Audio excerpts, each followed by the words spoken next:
ವಿಶೇಷವಾದಂತಹ ಯೋಗ್ಯತೆಯನ್ನು ಪಡೆದುಕೊಂಡವರು ನೀವು. ಯೋಗ್ಯತಾ ಸಂಪನ್ನನಾಗಿ ಪ್ರಪಂಚದಲ್ಲಿ ಒಂದು ವ್ಯಕ್ತಿಯಲ್ಲ ಶಕ್ತಿಯಾಗಿ ಮೆರೆದವರು. ಅಯೋಧ್ಯಾಪುರ ಎನ್ನುವಂತಹ ವಿಶೇಷವಾದಂತಹ ಪುರವನ್ನು ನಿಮ್ಮದ್ದಾದಂತಹ ಸ್ವಸಾಮರ್ಥ್ಯದಿಂದ ಕಟ್ಟಿ ನಮ್ಮವರಿಗೆಲ್ಲ ದಾತಾರನಾಗಿ ನೀನು ಮೆರೆದವನು. ವಿಶೇಷವಾದಂತಹ ಬುದ್ಧಿಮತ್ತೆಯನ್ನು ನೀನು ಪಡೆಕೊಂಡವನು. ಆ ಮುಖೇನವಾಗಿಯೇ ಈ ಅಯೋಧ್ಯೆಯಲ್ಲಿ ಕಷ್ಟ ಎನ್ನುವಂತಹ ಶಬ್ದಕ್ಕೆ ಅರ್ಥವೇ ಇಲ್ಲ. ಎಲ್ಲರೂ ಸುಖದಿಂದ ನೆಮ್ಮದಿಯಿಂದ ಜೀವನವನ್ನು ಸಾಗಿಸ್ತಾ ಇದ್ದಾರೆ. ಇದಕ್ಕೆಲ್ಲ ಕಾರಣ ಯಾರು ಅಂತ ಕೇಳಿದ್ರೆ ಅದು ನೀನಲ್ಲದೆ ಅನ್ಯರಲ್ಲ ಪ್ರಭು. ಅಂತಹ ಮೇರು ವಿಕ್ರಮಿಯೋ ಮೇಧಾವಿಯೋ ಆದಂತಹ ನೀನು ಇಂದು ಈ ರೀತಿಯ ತೀರ್ಮಾನಕ್ಕೆ ಮುಂದಾಗಿದ್ದೀವಿ ಎಂದಾದರೆ ನಾವು ಸ್ವಲ್ಪ ಆಲೋಚಿಸಬೇಕಾಗುತ್ತದೆ. ಪ್ರಭು, ನೀನು ಇಂದು ಭ್ರಮಾಲೋಕದಲ್ಲಿ ವ್ಯವಹರಿಸುತ್ತಾ ಇರುವೆ ಅಂತ ನಾನು ಹೇಳಬೇಕಾಗುತ್ತದೆ. ಭ್ರಮ ಮತ್ತು ಭ್ರಮ ಎನ್ನುವುದು ಎರಡು. ಇದ್ದದ್ದನ್ನು ಇದ್ದ ಹಾಗೆ ಗ್ರಹಿಸುವುದಕ್ಕೆ ಭ್ರಮ ಅಂತ ಹೇಳ್ತಾರೆ. ಇದ್ದದಕ್ಕೆ ವ್ಯತಿರಿಕ್ತವಾಗಿ ಯಾವಾಗ ಕಾಣುತ್ತಾನೋ ಅದಕ್ಕೆ ಭ್ರಮ ಎಂದು ಹೆಸರು. ಇಂದು ನೀನು ಭ್ರಮೆಗೆ ಒಳಗಾಗಿರುವೆ ಅಂತ ಅರ್ಥ.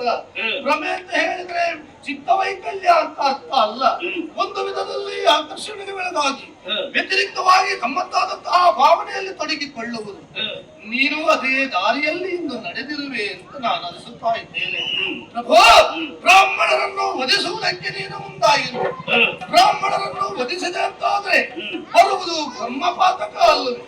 ಬ್ರಹ್ಮಪಾತಕವು ನಮಗಟ್ಟಿಕೊಂಡಿತು ಎಂದಾದರೆ ಈ ಜನ್ಮ ಬಿಡು, ಏಳೇಳು ಜನ್ಮದಲ್ಲಿಯೂ ಸದ್ಗತಿ ಎನ್ನುವುದು ನಮಗೆ ಸಿಗುವುದಕ್ಕೆ ಸಾಧ್ಯ ಇಲ್ಲ. ಯಾಕೆ ಅಂತ ಹೇಳಿದ್ರೆ, ಬ್ರಾಹ್ಮಣರು ಅಂತ ಹೇಳಿದ್ರೆ ಭೂಮಿಯಲ್ಲಿ ಕಾಣಸಿಗುವ ದೇವರು ಎನ್ನುವ ಹಾಗೆ ಶಾಸ್ತ್ರವೇ ಸಾರುತ್ತದೆ. ಶಾಸ್ತ್ರವೇ ಅವರನ್ನು ದೇವರು ಅಂತ ಒಪ್ಪಿಕೊಂಡ ಮೇಲೆ ಸಾಮಾನ್ಯರಾದಂತಹ ನಾವು ಅವರನ್ನು ನರಸುಗಳೆಂದು ಭಾವಿಸುವುದು ಅದು ನಮ್ಮ ಅಲ್ಪಮತಿಯಲ್ಲದೆ ಮತ್ತೇನು ಹೇಳಲಿ ಪ್ರಭು. ಈ ಭೂಮಿಯಲ್ಲಿ ಯಜ್ಞ ಯಾಗಾದಿಗಳನ್ನು ಬ್ರಾಹ್ಮಣರು ಮಾಡುತ್ತಾರೆ. ಆ ಮುಖೇನವಾಗಿ ದೇವತೆಗಳ ಮನಸ್ಸನ್ನು ಮೆಚ್ಚಿಸುತ್ತಾರೆ. ಇದರಿಂದ ದೇವತೆಗಳು ತೃಪ್ತಿಗೊಂಡು ಅನುಭೋಜನವನ್ನು ಉಂಡು ಕಾಲ ಕಾಲಕ್ಕೆ ಮಳೆಯನ್ನು ಸುರಿಸುತ್ತಾರೆ. ಆ ಮುಖೇನವಾಗಿ ನಾವು ಬೆಳೆಯನ್ನು ಬೆಳೆಸುತ್ತೇವೆ. ಪ್ರಭು, ಬ್ರಾಹ್ಮಣರ ವಿರೋಧವನ್ನು ಕಟ್ಟಿಕೊಳ್ಳಬೇಡ. ಬ್ರಾಹ್ಮಣರ ವಿರೋಧವನ್ನು ಕಟ್ಟಿಕೊಂಡು ಇಳೆಯಲ್ಲಿ ಪಾತಕಕ್ಕೆ ನೀನು ಗುರಿಯಾಗಬೇಡ.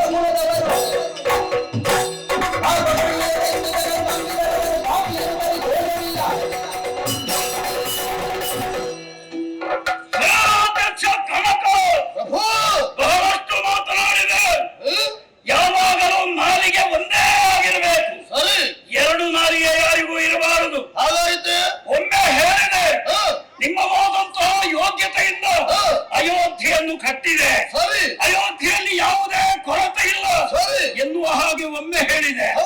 ಆಗಲೇ ಮತ್ತೊಮ್ಮೆ ಹೇಳಿದೆ, ನೀವು ಭ್ರಮಾಲೋಕದಲ್ಲಿ ವಿಹರಿಸುತ್ತಾ ಇದ್ದೀರಿ. ಈ ವಿಚಾರದಲ್ಲಿ ಖಂಡಿತವಾಗಿಯೂ ಇಲ್ಲ. ಬ್ರಾಹ್ಮಣರ ಕಾರಣದಿಂದಾಗಿ ಪ್ರಪಂಚದಲ್ಲಿ ಮಳೆ ಬರ್ತದೆ, ಬೆಳೆ ಬೆಳೆಯುತ್ತದೆ, ದೇವತೆಗಳು ಸಂತುಷ್ಟರಾಗ್ತಾರೆ. ಬ್ರಹ್ಮಹತ್ಯೆ ಅಂದ್ರೆ ಅದು ದೋಷ, ಮಹಾಪಾತಕ. ಇದೆಲ್ಲ ನಿನಗೆ ಹೇಳಿದ್ದು ಯಾರು? ನಾನೇ ತಿಳಿದುಕೊಂಡವ. ಶಾಸ್ತ್ರಗಳಲ್ಲಿ ಉಲ್ಲೇಖವಿದೆ, ಅದನ್ನು ನೀನು ಕಲಿತುಕೊಂಡಿದ್ದಿ. ಹೌದೇನೋ?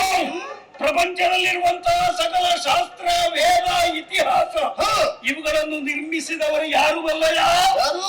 ಬ್ರಾಹ್ಮಣರು. ಯಾಕಾಗಿ? ಬ್ರಾಹ್ಮಣರಿಗೆ ಬದುಕುವುದಕ್ಕೆ ಬೇಕಾಗಿ ಬ್ರಾಹ್ಮಣರು ಅದೆಲ್ಲವನ್ನು ರಚಿಸಿದವರಿದ್ದಾರೆ. ಬ್ರಾಹ್ಮಣರನ್ನು ಕೊಂದ್ರೆ ಬ್ರಹ್ಮಹತ್ಯೆ ದೋಷ ಬರ್ತದೆ ಎನ್ನುವ ಹಾಗೆ ಹೇಳುವುದು ಯಾರು? ಬ್ರಾಹ್ಮಣರೇ. ಇದು ಬ್ರಾಹ್ಮಣರಿಗೆ ಬದುಕುವುದಕ್ಕೆ ಇರುವಂತಹ ಹಾದಿ. ಆದ ಕಾರಣ ನಿನ್ನ ಮಾತಿಗೆ ಮಾನ್ಯತೆ ಇಲ್ಲ. ಹೋಗ್ತೀಯೋ ಇಲ್ಲ? ಇನ್ನೊಂದು ಮಾತು ಇದೆ ಪ್ರಭು.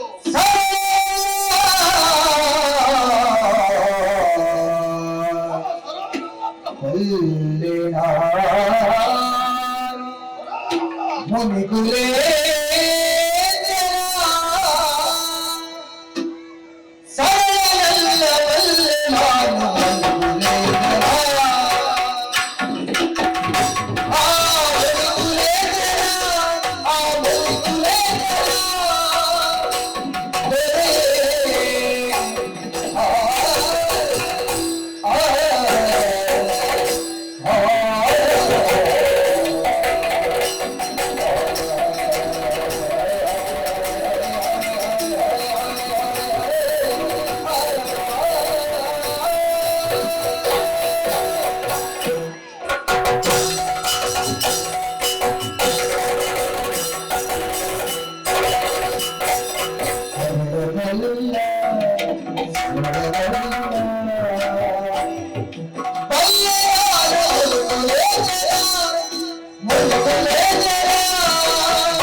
ಗೌತಮನನ್ನು ನೀನು ಸಾಮಾನ್ಯನೆಂದು ತಿಳಿದುಕೊಂಡಿರುವೆ.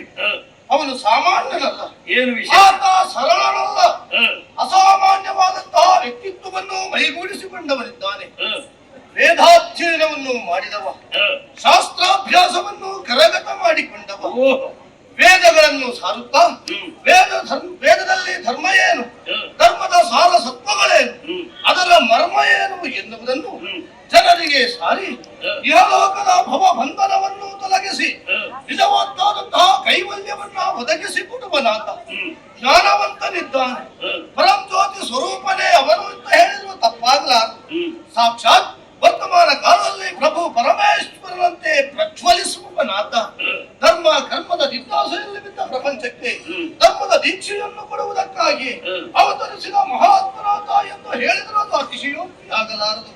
ಪ್ರಭು ಅವನನ್ನು ಕಾಣುವುದಕ್ಕೆ ಬಂದವರೆಲ್ಲ ಪಾವನರಾಗಿದ್ದಾರೆ.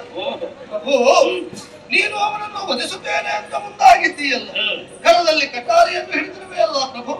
ಒಮ್ಮೆ ಎತ್ತು ಆಗಸವನ್ನು ಇರಿಯುತ್ತೇನೆ ಅಂತ ಬಂದಾಗ ಆಗಸ ಇರಿಯುವುದಕ್ಕೂ ಸಾಧ್ಯ ಉಂಟೆ? ಖಂಡಿತವಾಗಿಯೂ ಇಲ್ಲ. ಅಂತೆಯೇ ಆಗಸದ ಸ್ವರೂಪನಾಗಿ ವರ್ತಮಾನದಲ್ಲಿ ಕಾಣಿಸಿಕೊಳ್ಳುವವನು ಅನ್ನೋದ ಗೌತಮ ಅವನನ್ನು ಕೊಲ್ಲುತ್ತೇನೆ ಅಂತಾದ್ರೆ ಅದು ಅಲ್ಪತನದ ಮಾತಾಗುತ್ತದೆ ಪ್ರಭು. ಅಷ್ಟು ಮಾತ್ರವಲ್ಲ, ಕಾಲ ಪುರುಷನನ್ನ ಕೆಣಕಿ ಪ್ರಪಂಚದಲ್ಲೇ ಬದುಕಿ ಉಳಿಯುವುದಕ್ಕೆ ಸಾಧ್ಯ ಉಂಟೆ? ಕಾಲ ಪುರುಷನನ್ನು ಕೊಲ್ಲುವುದಕ್ಕೆ ಸಾಧ್ಯ ಉಂಟೆ? ಇಲ್ಲ ಎಂದಾದರೆ ಇವನನ್ನು ಕೊಲ್ಲುವುದಕ್ಕೆ ಸಾಧ್ಯವಿಲ್ಲ. ಪ್ರತ್ಯಕ್ಷ ಕಾಲ ಪುರುಷನಂತೆ ಇವ ಕಂಗೊಳಿಸುತ್ತಾ ಇದ್ದಾನೆ. ಪ್ರಭು ಇರುವೆಯೆಂದು ವಹಿಣಿಯನ್ನು ಕೆಣೆಯುತ್ತೇನೆ, ವಹಿಣಿಯಲ್ಲಿ ವಿರೋಧ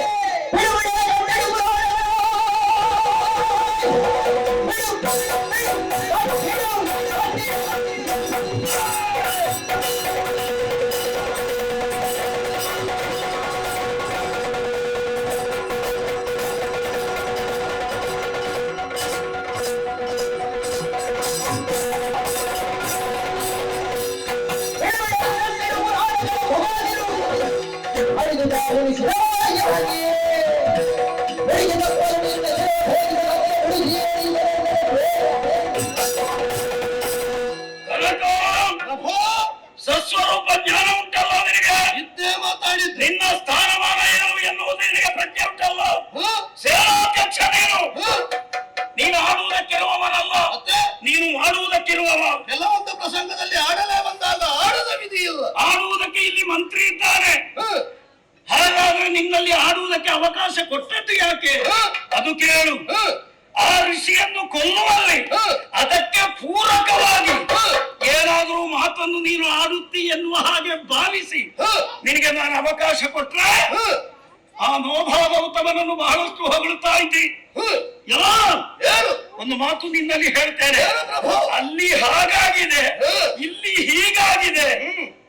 ನಾಳೆ ನನ್ನ ಬಗ್ಗೆಯೂ ನಾನು ಬೇಕಾದರೆ ಪ್ರಚಾರ ಮಾಡಿ ಏನು. 10 ಮಂದಿ ಆಳುಗಳಿದ್ದಾರೆ ಅಂತಾದ್ರೆ ನಾಳೆ ಈ ಸುಮೇರು ಕೂಡ ಪ್ರಪಂಚದಲ್ಲಿ ದೇವನಾಗಿ ಮೆರೆಯುವುದಕ್ಕೆ ಸಾಧ್ಯ. 10 ಮಂದಿಗಳಿಗೆ ಬೇಕಾದಷ್ಟು ಕೊಟ್ಟು ಕಳುಹಿಸೋಣ. ಸುಮೇರು ಹಾಗೆ ಮಾಡಿದ, ಸುಮೇರು ಹೀಗೆ ಮಾಡಿದ, 1000 ಹುಲಿಗಳನ್ನು ಸೃಷ್ಟಿಸಿದ.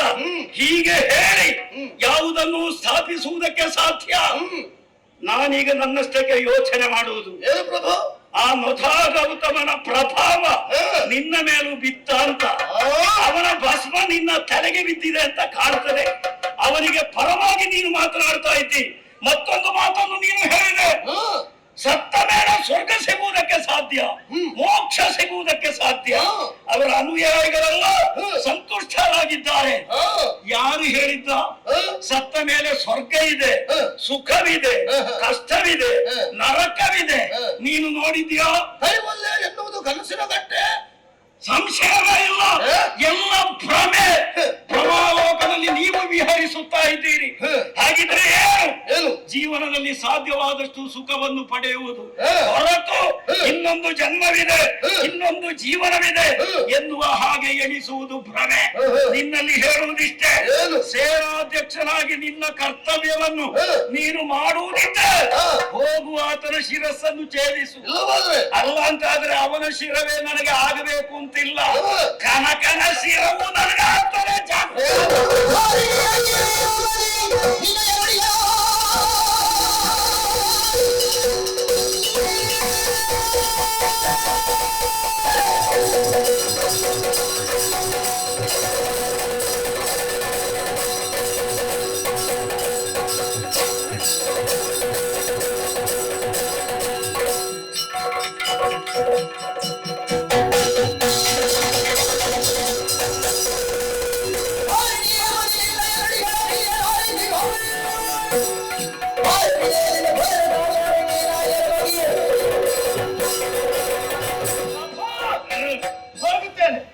ಈ ಕೂಡಲೇ ಗೌತಮನನ್ನು ಕಾಣುತ್ತೇನೆ, ಅವನ ಶಿರವನ್ನು ಕತ್ತರಿಸುತ್ತೇನೆ. ಆದ್ರೆ ನೀನು ನನ್ನ ಶಿರವನ್ನು ಕತ್ತರಿಸುತ್ತೀ ಎನ್ನುವ ಭಯದಿಂದಲ್ಲ, ಉಂಡ ಉತ್ಪನ್ನದ ಋಣ ಉಂಟಲ್ಲ, ಋಣದಿಂದ ನಾನು ಮುಕ್ತನಾಗಬೇಕು ಎನ್ನುವಂತಹ ಒಂದೇ ಒಂದು ಕಾರಣದಿಂದ ಸಂತೋಷ ಮತ್ತೆ ನಿನ್ನದ್ದಾದಂತಹ ವಿಚಾರಧಾರೆಗಳನ್ನು ಒಪ್ಪಿ ನಾನು ಹೋಗುವುದಲ್ಲ. ಹೋಗುವುದು ಅಂತ ತೀರ್ಮಾನ ಮಾಡಿದ ಮೇಲೆ ಇನ್ನು ನಿಲ್ಲುವುದಿಲ್ಲ. ಹೋಗಿದ್ದೇನೆ. ನಮ್ಮ ವಿಚಾರಧಾರೆಯನ್ನು ಒಪ್ಪುವುದಿಲ್ಲ ಅಂತಾದ್ರೆ ನನ್ನ ಕೈ ಕೆಳಗೆ ದುಡಿಯಬೇಕಾದ ಅಗತ್ಯವೂ ಇಲ್ಲ. ಅಂತೂ ಈಗ ಯುದ್ಧಕ್ಕೆ ಹೊರಟಿದ್ಯಲ್ಲ, ಬಹಳ ಶುಭವಾಗಲಿ ನಿನಗೆ. ನಮ್ಮ ಚಾನಲ್ನಲ್ಲಿ ಬರುವ ವಿಡಿಯೋಸ್ ನಿಮಗೆ ಇಷ್ಟ ಆಗಿದ್ರೆ ಲೈಕ್ ಮಾಡಿ, ಶೇರ್ ಮಾಡಿ, ನಮ್ಮ ಚಾನಲನ್ನು ಸಬ್ಸ್ಕ್ರೈಬ್ ಮಾಡಿ, ನಮ್ಮನ್ನು ಬೆಂಬಲಿಸಿ. ಯಕ್ಷಗಾನ ಗೆಲ್ಗೆ.